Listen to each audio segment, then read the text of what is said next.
So I must have found the dedicated front-end developers to be here, 9 a.m. when John Skeet is talking. You're all heroes. I appreciate you being here. I hope I will make it worth your while. This is a subject very near and dear to my heart that I've suffered through a lot of pain, blood, sweat, and tears to put together material like this. Incidentally, I'm assuming all of you do some degree of front end if you're here. How many of you do AngularJS or Angular at all? Okay, great. Because the last third of this talk is pretty in the weeds of AngularJS to Angular, so I was going to temper it accordingly. How many of you are either starting a migration or in the middle of a migration? I figured if you're dedicated enough to come to the first session on the last day, then that's what I love about these migration talks is it's a very like guttural, visceral experience to have to migrate a big app. So no matter the size of the crowd, it's always a very emotional subject and thus very effective. So I'm glad you're here. So we're going to talk about modernizing large front ends with web components. Alternative title, making new shiny things work with old dusty things. So I live in the northwest corner of America, and I live on a plot of land in the middle of a forest. And my primary source of heat is this wood stove here. And so every morning, for about 6 months of the year, I have to build a fire to heat my house. And in making hundreds of these fires, day after day, I've learned this valuable lesson that the type of kindling and the way I arrange the kindling at the start of the morning determines the life of the fire for the rest of the day. Basically, the starting point of building the fire, I can keep it going. If I do it right, I can keep it going as long as I want because I've got the right bed of coals. And I'm just dorky enough of a person to extrapolate lessons about software development from fire building. And so I draw a lot of parallels to that with large-scale refactors. Come for the tech talk, stay for the fire building tips. But the thing about large-scale refactors are very difficult and messy and complex. And the interesting thing is figuring out the architecture from the beginning is the most important step because it ends up determining a lot of what follows, and you might make mistakes down the road that are difficult to come back from. So that's what we're going to talk about today in different subterranean. So I'm Sam Julien. I am a senior developer advocate engineer, which is a very long title for basically developer relations at Auth0. We're an identity management and basically identity as a service company focusing on authentication and authorization. This talk has nothing to do with that today because my other passion is Angular and AngularJS upgrades and things like that. I'm also an Angular Google developer expert, and I'm part of this collaborators program for Angular where I work with the Angular team and sort of have a part of the outer circle of the Angular team, basically. Not a Googler, but work with them. And then I care so much about NG Upgrade that I built this massive video course on it called upgradingangularjs.com. That's all about NG Upgrade specifically, not Angular Elements, what we're talking about today. I also make videos for Thinkster, which is another platform, and Egghead. And like I said, I live on a small organic farm in the rural Pacific Northwest of America. So what we're going to do today, this morning, is a sort of a series of zooms in on this subject. We're going to start at a very high level and zoom our way in. So there's 3 sections of this. We've got sort of just a broad, like laying the foundation of front-end philosophy and evolution of front-end. We're then going to zoom in a little bit to the web component ecosystem, get a feel for what web components are and how they came to be and things like that. And then we're going to zoom in really close and talk about specifically Angular elements for AngularJS to Angular. So this is sort of like the view from the plane and then the view from the parachute and then the view for when you crash through the roof of the grocery store and you're in the middle of the boxes of cereal and things like that. So first, let's just lay a little bit of groundwork on modern front ends.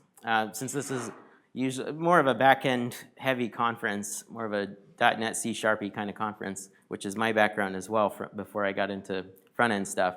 So traditionally, we sort of had this very distinct separation between the server and the view layer.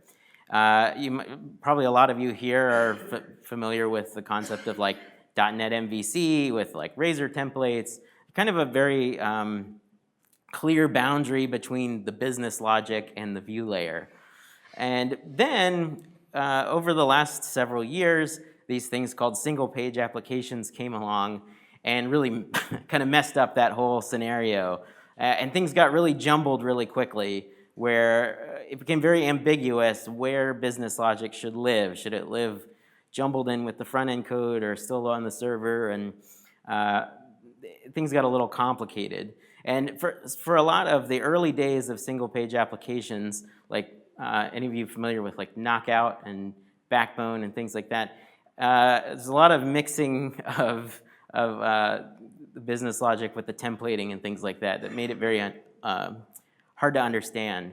That was a time where we really focused on DOM manipulation. You know, jQuery was a huge thing. I remember working on a project for a utility company that used jQuery, and it was a very kind of procedural, like, go get this data, and you know, if this financial rule is true, then add this block to the page and things like that.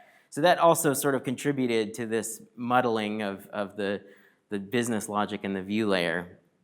Then somewhere along the line, a bunch of people remembered functional programming and sort of said, like, what if we applied these principles of functional programming, which has been around for decades, to the front end? And React was really the first group to popularize this at Facebook, where they said, like, what if we have these inputs, and then we have this render logic, and then we generate these views? And that sort of helped us come back full circle to this idea of having the business logic and the view layer. It just became a really different kind of scenario than we're used to. Now it's more like having, you know, JavaScript and APIs, and then your view layer of your JavaScript, HTML, CSS, maybe JSX if you're doing React. The difference is that now we sort of have like services or ES6 classes on the front end that are holding all of the business logic. And then in both scenarios, there's sort of this goal to be as framework agnostic as possible and keep things living in JavaScript if they're on the front end. That way we avoid having to dig out of these proprietary languages or frameworks if things change, which we know on the front end change rapidly. So we're back to this idea of JavaScript and APIs, which will be the business logic, and then we have the view layer. And what's nice about this is now with these modern frameworks, it becomes much easier to switch if you've got Angular, or maybe you're using React, or next week when Componentron 2050 comes out and we have to all switch over all of our applications to the new JavaScript framework. If we've been practicing these things of trying to isolate our business logic into just plain JavaScript and use inputs and outputs for the view layer, we should have an easier time. So modern JavaScript frameworks like Angular and React and Vue have a little bit more of this philosophy, basically. Sometimes they look a little bit differently. Angular is very object-oriented. React is very heavily influenced by functional programming, but the basic idea is roughly the same. And both of them now sort of promote this idea of not having a lot of business logic in your views other than sort of mapping over objects or things like that, or sort of having conditional statements, things like that. So that's sort of the ecosystem in which web components was birthed, and web components have this as sort of a core philosophy behind them because they're basically just plain JavaScript and HTML at the end of the day. So what are web components? Web components are, this is the definition from Mozilla Developer Network, but really all that you need to take away from it is that it's reusable custom elements, and then the functionality is encapsulated away from the rest of the code. They're sort of like these little black boxes that you put inputs and outputs out of, and nobody needs to know what's going on inside of them, basically. So before I get to the actual code of web components and what they look like, what might be some times that you would use these? There's a few very popular use cases for them. The first is something called micro frontends. And this is actually probably a very familiar pattern to you that you didn't know had a very cool, hip name to it.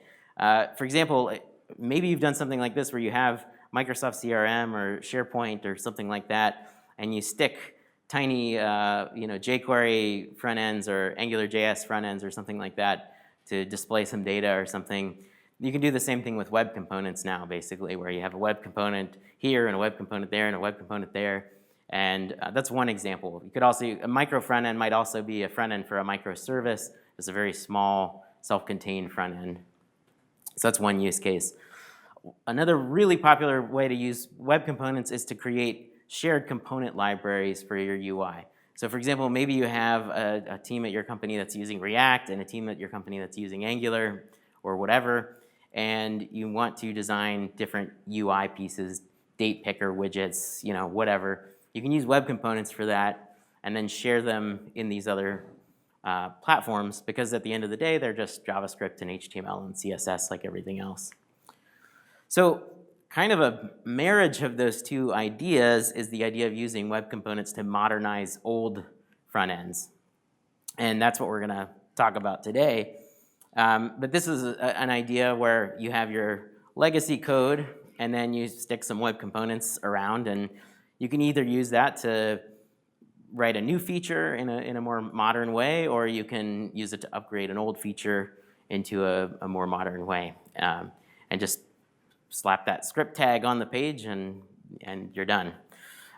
It's a little more complicated than that, as you might imagine. But I like to think of web components. A friend of mine in Helsinki named Oxley gave a talk on web components last year, and he used this phrase of a web component being like an API for the view layer, and I thought that was a really good analogy for this concept. It sort of abstracts away the need to know what's going on inside of the web component.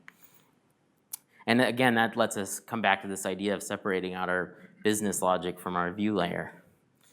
So we mentioned the functionality being encapsulated away from the rest of the code, and that's what lets us move from this like jumbled mess of DOM manipulation and business logic all mixed in together into this more like separated, tiny, encapsulated pieces of UI.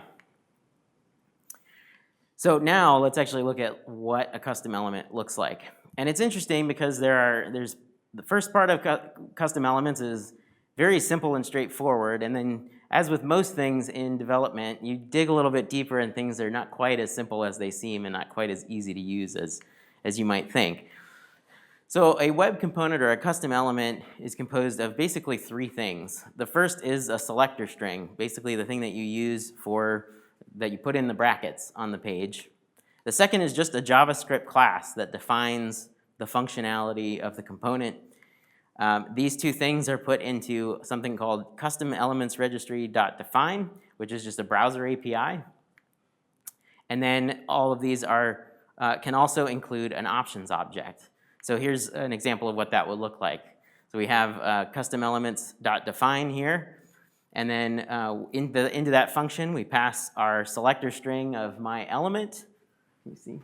And we pass in our JavaScript class of my element. And then here's our options object.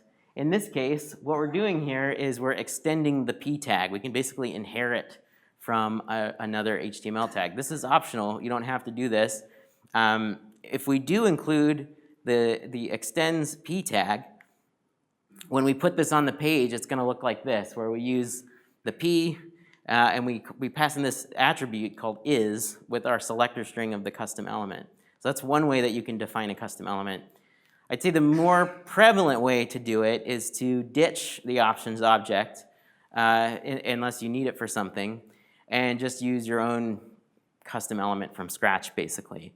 And then when we put that on the page, that's where you're used to seeing something like this, where you have my element as the tag that you put on the page. Or if you're adding it to the DOM manually, you would just add that selector string. So that's sort of the simple, easy 30-second explanation of a custom web component. And there's a lot of other bells and whistles that you can do with web components, and that's where things sort of get off into the weeds and get a little bit more complicated. You can use attributes with them as inputs. That one's pretty straightforward. Not much to say there. Web components also have lifecycle methods like you're used to in a framework like JavaScript or Angular or React or something. So there's 4 of them. The first one is the connected callback, basically when the element is added to the page. Second one is the disconnected callback when it's removed from the page. And then we have the adopted callback where it's moved to a new page. And then lastly, we have the attribute changed callback, which you probably have guessed is when the attributes change. Pretty straightforward. So these are really nice. You can use them just like you would use something like ng on a init or component did mount in React. Very easy. Custom web components also include this idea of the shadow DOM. This is another, so this is sort of, this could be a whole subject in and of itself, but a shadow DOM is basically like it's added to the DOM separately, and so you can encapsulate things like styles, and it won't mess with the rest of the page. So with a custom element, that's really nice. All you have to do is call this attach shadow, and there's some options you can pass into it, and the browser will just add this new, I'm being careful not to say virtual DOM, which is the concept in React because it's a slightly different thing. But if you, but you can think of it like a virtual DOM. It's technically not the same, but it's the idea is basically the same, where you have this sort of like sandbox DOM that doesn't affect the DOM on the rest of the page, and you can do that. React uses this for diffing and things like that. Again, there's a lot you can get into on the shadow DOM, so I recommend you go read about it. Similarly, there's this concept of HTML templates, also another very cutting-edge feature, and this is also very similar to things you've seen in bigger frameworks. There's these new things called templates and slots that you can basically use reusable templates that are rendered given a set of inputs, like I mentioned earlier. And this is another thing you can go off into the weeds and read all about. So things like the shadow DOM and templating start to make this a bit more complicated as you're trying to write them on your own. And part of the reason that makes this more complicated, as we all are familiar with on the front end, is this whole issue of browser compatibility. Web components generally have fairly good, they're starting to get more adopted, but then when you start to look at things like the shadow DOM and the HTML templates, the browser support starts getting a little bit more shaky, particularly for certain unnamed Microsoft browsers that those of us in the enterprise world have to support.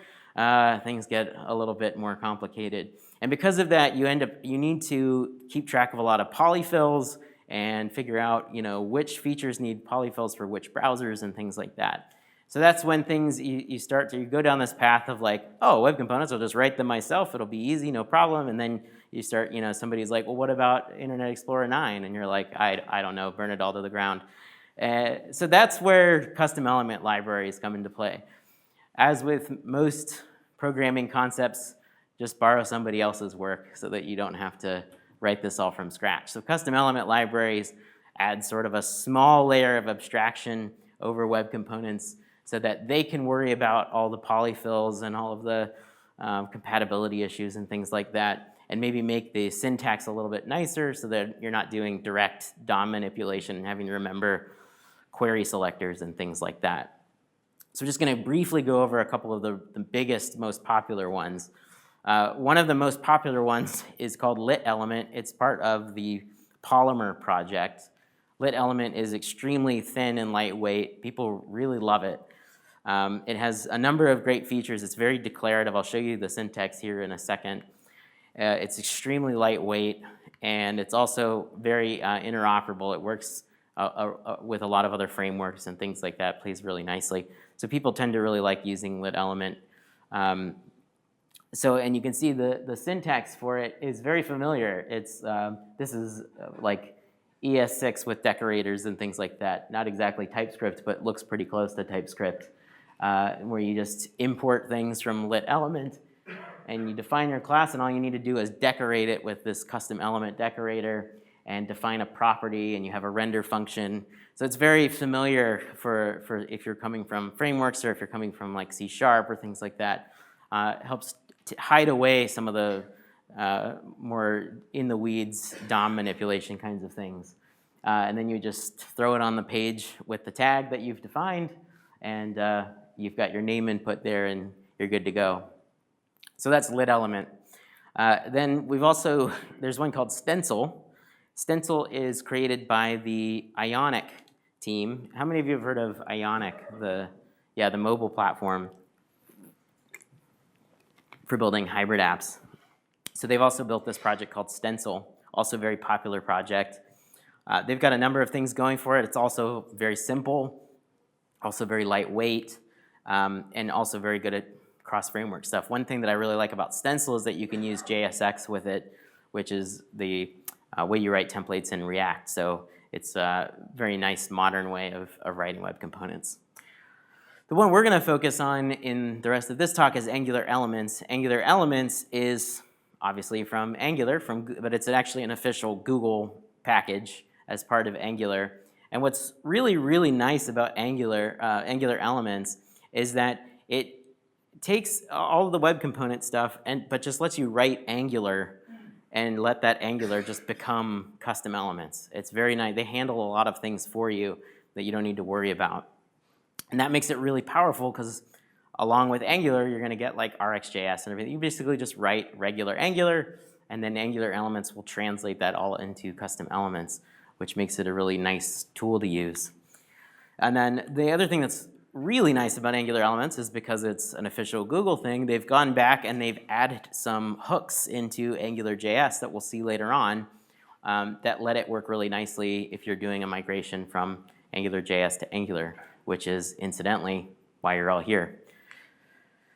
So we mentioned modernization earlier, and that's what we're going to spend the remainder of this talk on.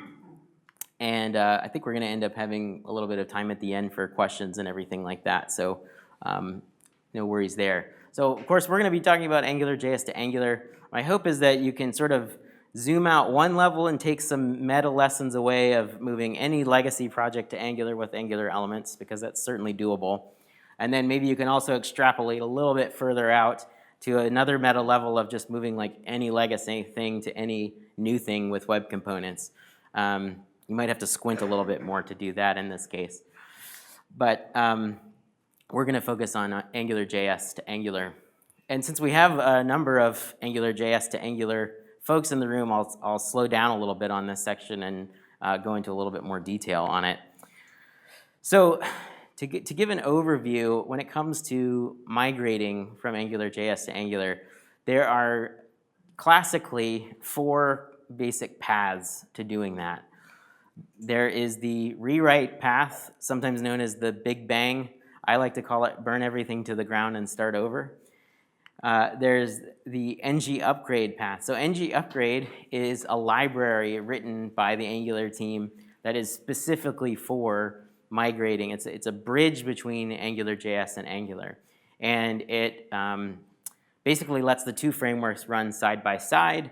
And there's different methods that let you, for example, downgrade your services from Angular to AngularJS to let AngularJS use them, and then go the other direction where you can use your AngularJS services in Angular. You can do the same thing with components. You can put an Angular component in an AngularJS page, and you can put an AngularJS component in a parent Angular component, things like that.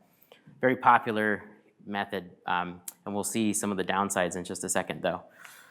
And then the third one is called hybrid routing. This one has actually a few different flavors. It can sometimes be combined with ng upgrade, sometimes not. The bottom line is that you're basically using each framework will be assigned to a route. Like each framework will be responsible for one route at a time. So you won't have the mixing of the two frameworks on the same page. And you can accomplish this through either having the server handle that, it knows that only serve up the AngularJS stuff or only serve up the Angular stuff. Or you can do that on the client side, and that's where you would use ng upgrade and basically have 2 router outlets, where you'd have one router outlet for AngularJS and one router outlet for Angular. And you have to do a little bit of setup to make sure that they don't overlap and things like that. But that's also a very popular one. And then the last one is Angular Elements, which we're going to talk about now. So yeah, snap a picture of that. These slides will be available. I've also actually gave a talk at Angular Finland last year that goes into depth of each of these paths. If you want to, if you just Google, it's up on YouTube, Angular Finland. I think I called it like finding the right path from AngularJS to Angular. So a little bit more detail on each of these. So we're going to talk about Angular Elements. And the biggest question that you probably have is like, why would I use, like what's the scenario in which Angular Elements makes the most sense as the upgrade path? I like to frame this a little bit differently and think more about like, why wouldn't you use ng upgrade? Because ng upgrade is like the de facto upgrade path. And ng upgrade is fabulous, especially when you compare it to the fact that there's no migration path from AngularJS to React or Vue or whatever else, Svelte or something. There's no official path. You basically just have to rewrite if that's the direction you go. So ng upgrade, for all its pros and cons, is actually quite an elegant solution to this problem. So why wouldn't we just go with that? So ng upgrade works really well in some very specific use cases. It's got like a sweet spot. And these next couple of slides, they're somewhat generalizations. They're exceptions to these rules depending on your application, but I find by and large they're pretty accurate.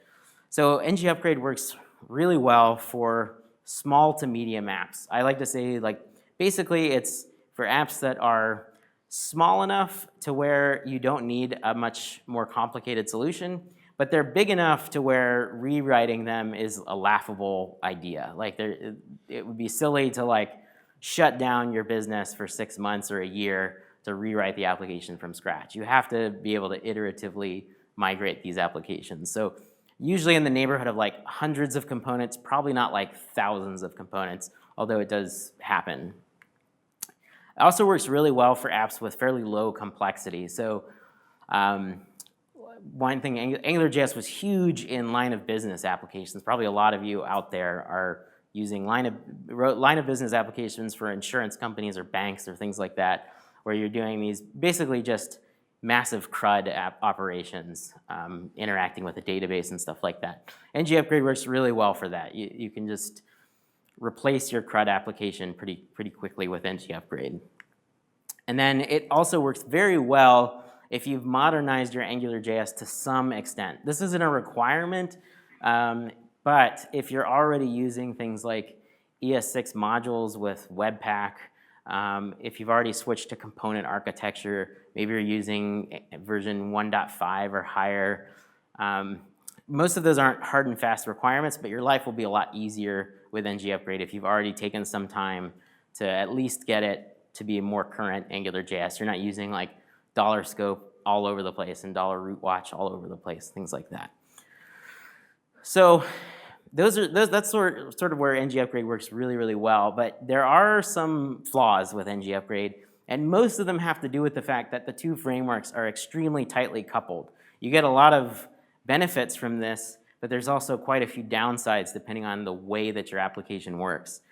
So two things that are very tightly coupled with ng upgrade: the dependency injection system and the change detection system. And both of these, while they can allow you to do really cool things like have your Angular services talk to your AngularJS app and vice versa, and sync some change detection things, there's a lot of cool things that come with that, but that also leads to a number of pitfalls, especially because of third-party dependencies that you can't control. So for example, complex UIs and testing can become nightmarish with ng upgrade when you're using the linked change detection. So for example, if you're using, how many of you are using Protractor for your end-to-end tests?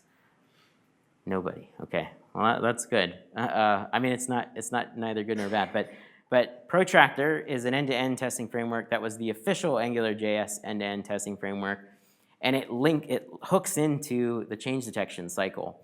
Unfortunately, what happens is that the AngularJS change detection cycle, which is the $digest or the digest cycle, can sometimes trigger a zone change detection in Angular, which then triggers a digest cycle detection in AngularJS, which then triggers a zone detection in Angular. So you get into this like infinite loop. It doesn't happen all the time, but especially with third-party libraries and with end-to-end testing, there's a lot of nuance there that can cause the change detection systems to get out of whack. So that's just one example. Event-driven applications tend to have this a lot, and that's why the CRUD stuff works super well.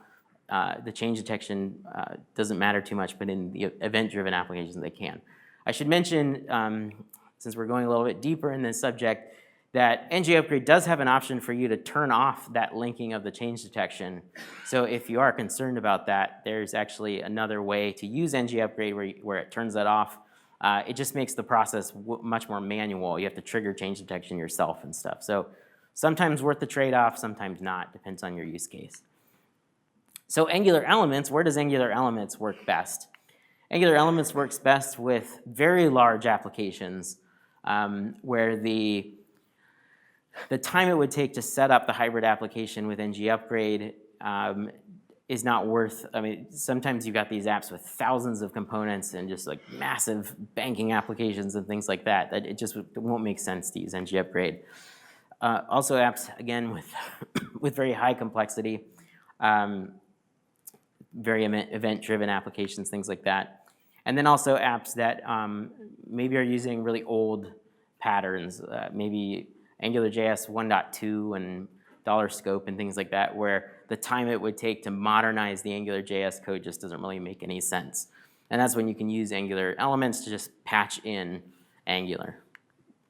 So what does it look like to use Angular Elements to upgrade? Take a 10-second water break.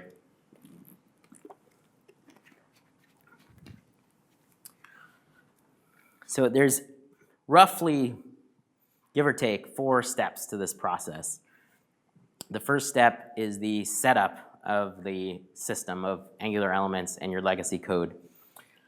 The next is sort of this, apologize for the cough. I was sick a month ago, and I still have this cough that's just lingering. Thought it'd be gone by the time I gave this talk, but it's not. And then, so you take this process where you basically rewrite your components from the bottom up, from AngularJS to Angular, as Angular Elements, as web components.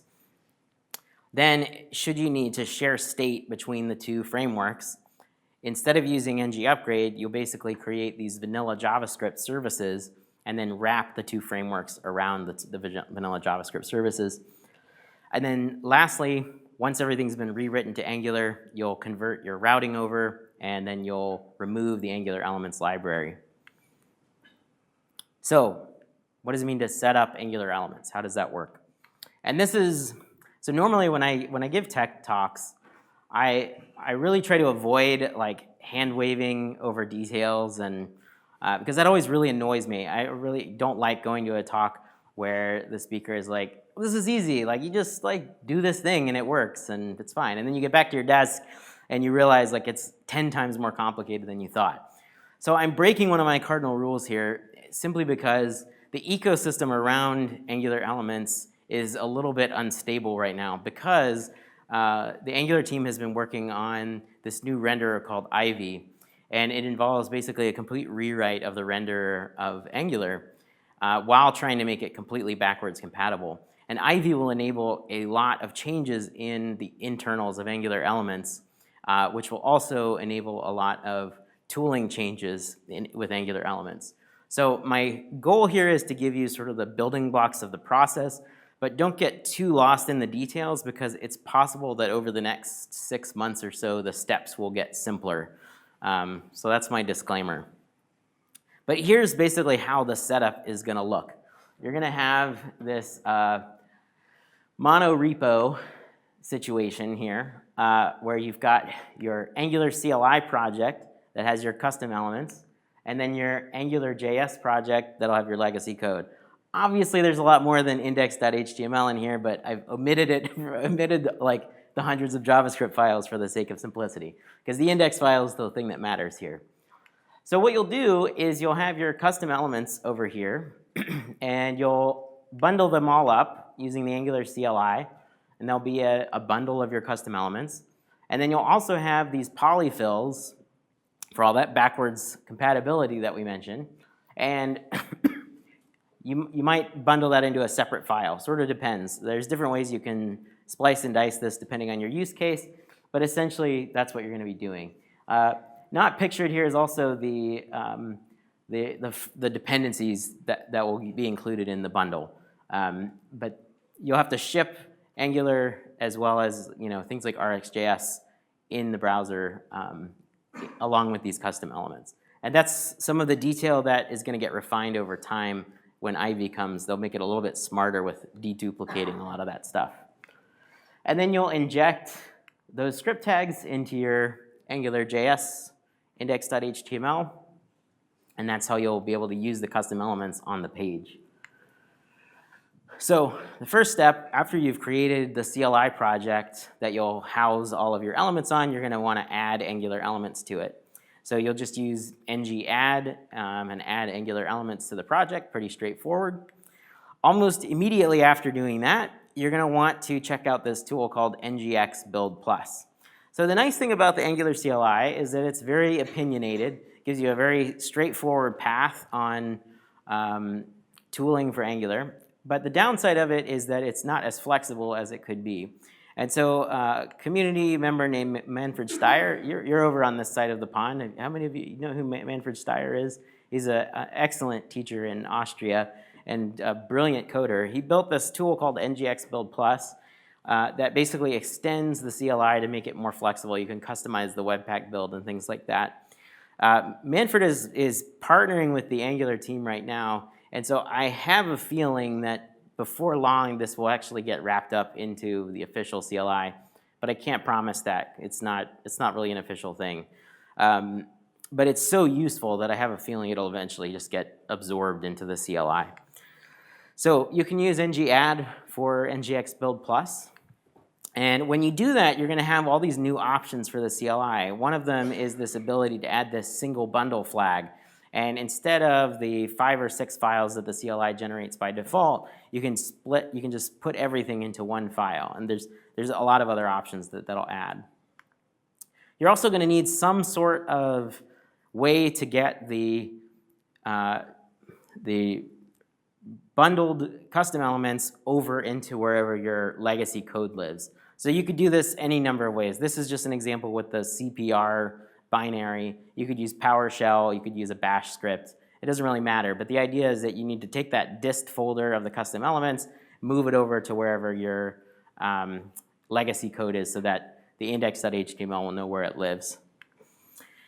And then just a quick note on the polyfills. So Angular Elements will install a polyfill along with it, but a lot of times you'll find that the tutorials around this subject just sort of use the minimal polyfills. So you want to make sure if you are in the enterprise space and need to support ancient things or Internet Explorer type things, you might need to just check and make sure that you've got all the polyfills that you need, and you might need to add a couple more. Just because most people in the tutorial world tend to forget that the real world has to still support some of these things that are painful. So then, once we got the setup, then we need to go through this process of upgrading the components.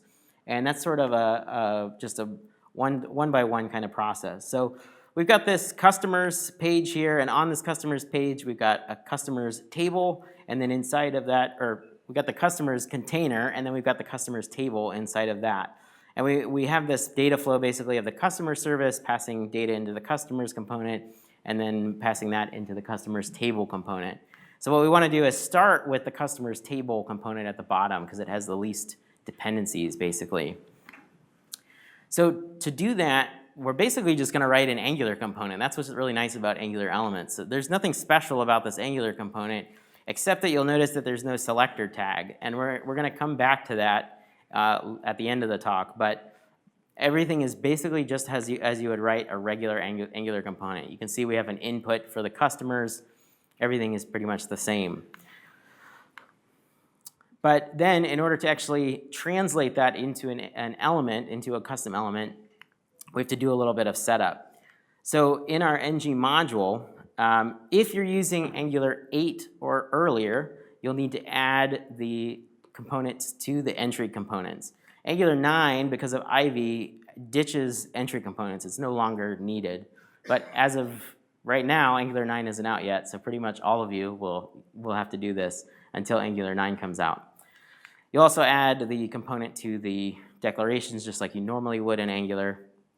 And then in the app module is where you'll have to do a little bit of setup with Angular elements. So we need an instance of the injector in our module here. And then we're going to override the bootstrap function of the module. And that's where we call create custom element, which is from Angular elements. And you can see that we're passing in the class, the customers table component, as well as this object that contains that injector reference. And then Angular will basically use that to package up a custom element for us. And that way we can just call custom elements.define. That's just the browser API, nothing Angular about that. And we pass in the selector tag with the custom element that Angular created for us.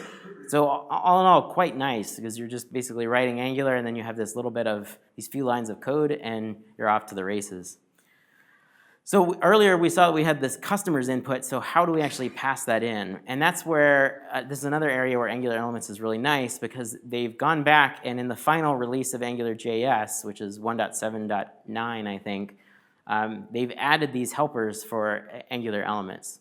So I should mention that if you're not using AngularJS 1.7, the latest version, my friend James Henry, who works for Narwhal, who's actually from here but moved to Toronto, he's made this library called ng custom element because he was finding with his clients, none of them were on AngularJS 1.7. So he had to go back and he basically just replicated this functionality of these helpers that you're going to see in a second. So you can check that out if you're using one of the older versions of AngularJS. So we're going to talk about inputs and outputs here. So the input, the way you can use an input with Angular Elements is ng prop and then the name of the input. So we have this input here of customers, and so then we add the custom element to the page. We've got our selector here, customers table CE. Sort of a best practice to append the CE to the selector just so that when you're going back or the next person, they know that this is a custom element, not just like a plain Angular component.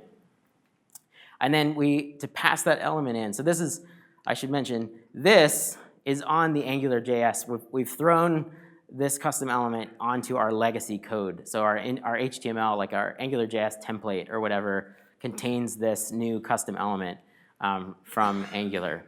So that's why we have ng prop customers. So we're passing in an input, and you can see that $CTRL should scream AngularJS to you. So the $control.customers is coming from AngularJS being passed into this Angular element. And then what about getting data out, or outputs, basically? So for outputs, here's a different example. We've got a customer detail page, and we've got this container component, and then we've got this discount type. And the discount type lets the user edit the discount type, and then when they save it, that gets propagated up the chain to the parent component.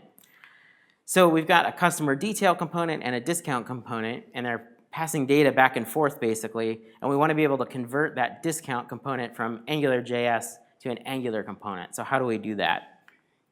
Well, again, the component itself is just a regular Angular component. I've omitted the decorator here for the sake of space, but it would just have a regular decorator just like the other one. And so we'd have an input for the customer discount coming from that parent container, and then we'd have an output, a regular event emitter in Angular for update discount. And then we could have our function that just updates that, emits that event with the new discount, and then sets the UI state for us.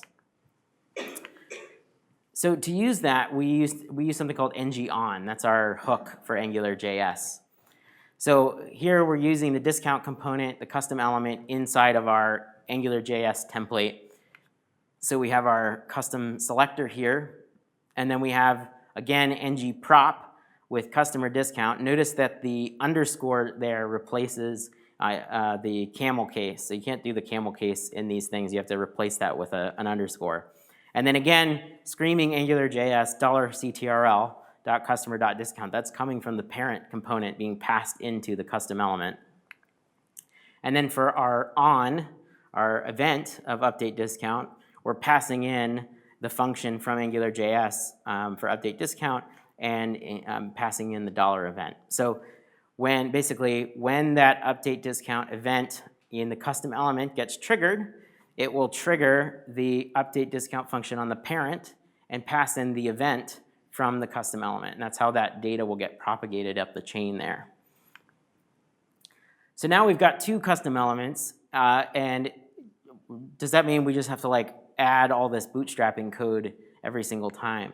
Well, there's a nice, elegant way to do this. A friend of mine named Jeff Delaney is the first person who told me about this. He runs a YouTube channel called Fireship, and it's quite good. But his idea was to have an array of tuples, basically. This is, again, an app module, so you're in your module file. You have this array of tuples where you'll have the component and the selector. And then you can just use a JavaScript for-of loop here and loop through that array of tuples and call create custom element with passing in the component, and then call custom elements.define, which will pass in the name and the custom element. And that way, every time you add a new custom element, all you have to do is add it to this array. You don't have to redo this custom element.define like 15, 20, 30, 40, 100 times in your application. You might want to also group your custom elements into modules, so instead of having everything in app module, maybe you want to have them by feature, which will help you then, once the app is fully migrated and you're ditching Angular elements, you already have everything grouped by feature. So sometimes you need to share data with services. Sometimes you need to share state. And that is not ideal sometimes. You'd like to use just like inputs and outputs like we've just been talking about, but sometimes it's just unavoidable for whatever reason when you live in the real world. And so I'm just going to forewarn you, this is another thing that's going to seem really simple when I talk to you about it. And then when you go back and you're trying to deal with like all these different things in your real world application, you might run into some complications. So just judge accordingly when you get back to work. And the reason is because we're going to be off-roading with JavaScript, with vanilla JavaScript, when we talked about the two change detection systems and Zone.js and $digest and all that. And we're going to use these vanilla services and just totally bypass all of that and try to wrap them in Angular and AngularJS. So things can get a little wonky sometimes. But basically, we're going to create these vanilla JavaScript services as singletons and then wrap them inside of an Angular wrapper and an AngularJS wrapper so that we can use them inside of the two frameworks. So here's an example of what that singleton could look like. So we've got a property here called lazy shared instance that's of the type customer service or undefined. And then we have this class of customer service that has a static method called shared instance. And basically when that static method gets called, it just is like, hey, is there a lazy shared instance? No, there's not. Okay, well, I'll create one, a new instance of the customer service. And in either case, I'm just going to return lazy shared instance. And that's how we make sure. It's just like a very simple way to create a singleton. There are many ways to create a JavaScript singleton. This one is one. And so then what we do is we would create an Angular version of that service. And in that Angular service, which would just have a regular injectable, we'd create a read-only property of the customer service. And then we could call this shared instance method on it. And then we could do the same thing in AngularJS. This is using ES6. You could also use regular ES5 in your legacy code, but just for the sake of readability, do the same thing. You have a read-only property, and you have the shared instance method there. And then we could just call customer service.getCustomers in either framework. So for example, in Angular, we would wrap that promise into a creation method to turn that into an observable. Because let's assume that the vanilla one is using like the fetch API or something and returning a promise. And then in AngularJS, which already uses promises, you would just use the promise, use .then, call the vanilla service. There's just one caveat with AngularJS. Remember, I mentioned the digest cycle. We actually need to call $rootScope.apply because that promise is living outside of the change detection system. It's not part of regular AngularJS, which I know is a pain, and at this point is practically an anti-pattern, but it's just unavoidable in this scenario. And so I would encourage you to use inputs and outputs as much as possible, just because off-roading in the vanilla JavaScript with the change detection cycle can get kind of complicated. And the reason why you want to do this is sort of this idea of indirection in your application. We sort of talked about this at the beginning, but you can think of indirection like when you go to a restaurant, you don't run to the back of the kitchen and tell the chef like what you want to eat. You order it through a waiter, and this provides this kind of layer between what you want to eat and how the food gets made. So the chef doesn't need to know anything about the customer, and the customer, don't need to know anything about how to make the food.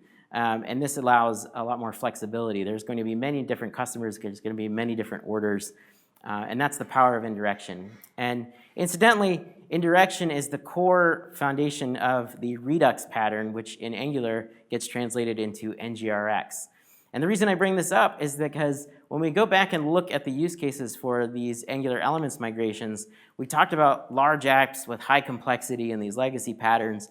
And coincidentally, those first two, the large apps with high complexity, are also fantastic use cases for NGRX and the Redux pattern. And so there's a good possibility, I'm not going to say always and that you should do this, but there's a good possibility that you're going to get down the road with your large Angular application and realize that you should be using NGRX for state management. We can't spend a lot of time on this, but feel free to come talk to me afterwards and things like that if you want to talk about Redux and NGRX and migrations and things like that. I gave a talk at NG Vikings last year with Mike Ryan on this very thing of using NGRX to share state between AngularJS and Angular. So it's a very popular pattern. Okay, so just finishing up the upgrade here. Let's say you've already done all the component updates. You need to go back and add selectors. So I omitted the selector from earlier, but one good practice would be to have a commented out selector.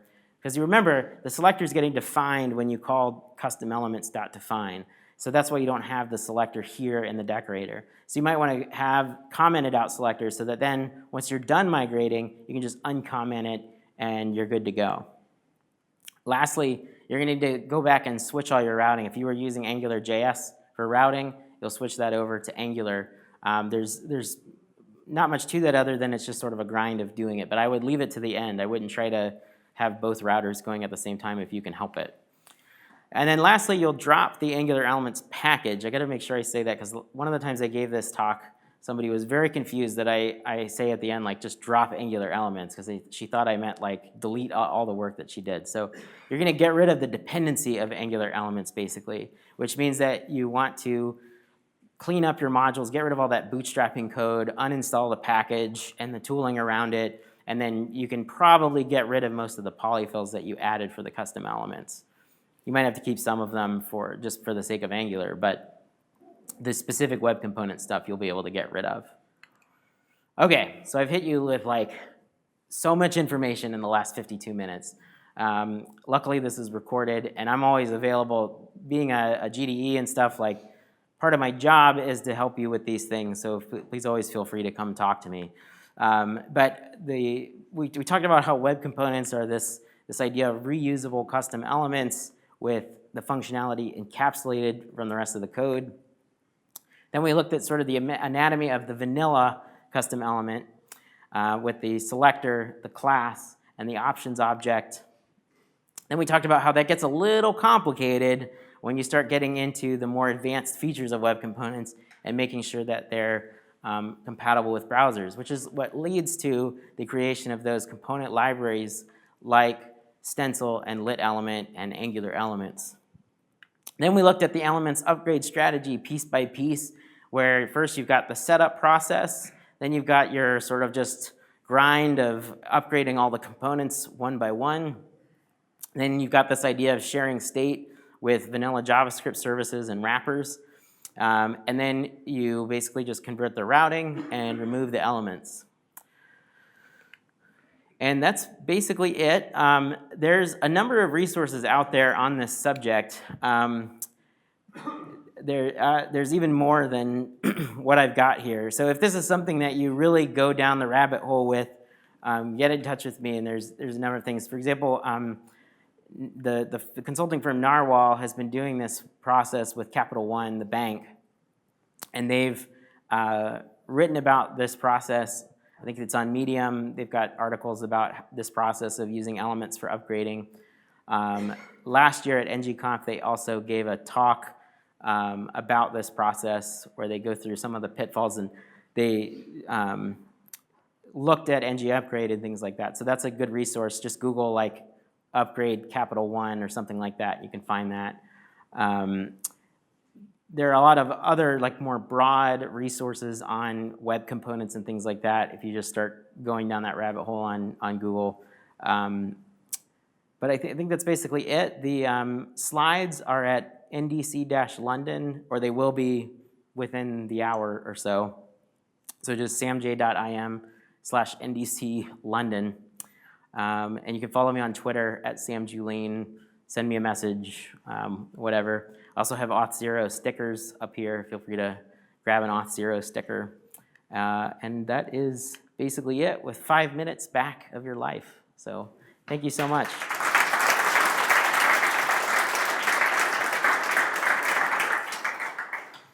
We have a few minutes for questions if anybody's got a burning answer. Otherwise, you can all take off and people can stay behind. Looks like the verdict is everybody take off and stay behind. I don't blame you. I don't blame you.